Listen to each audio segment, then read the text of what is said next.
Finding the zeros of the quadratic means what number or numbers can I substitute in for x and make this equal 0. So the first thing I'm going to do is take this quadratic and set it equal to 0. Now that I have it equal 0 to solve, I'm going to factor this particular one.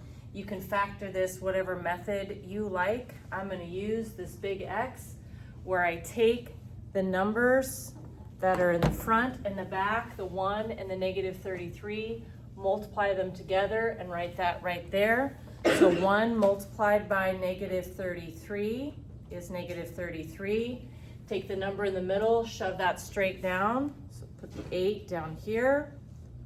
A little bit of brainstorming off to the side. We want to list the factor pairs of 33. So 1 multiplied by 33 is 33. 33 divided by 2 is a decimal, so that one's not going to work. 33 divided by 3 is 11. So I get 3 times 11. Divide 33 by 4, 5, 6, 7, 8, 9, 10. I get decimals, so those don't work. So these are my only options.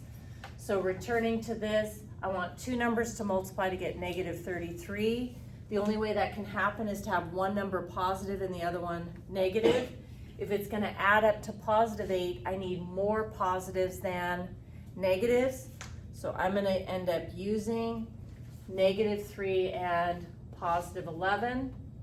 Okay, ready to factor. I can go directly to the factored form since the leading coefficient is 1. I'm going to put that one right there. And then the plus 11 there. If two things multiply together to get 0, the only way that can happen is if one of them equals 0. So finish solving, add 3 to both sides, and I get 3. Subtract 11 from both sides, I get negative 11. And I have found the zeros of the quadratic. And then our next step is going to be to realize what are the zeros of this quadratic. These are going to be x-intercepts of the graph of that parabola.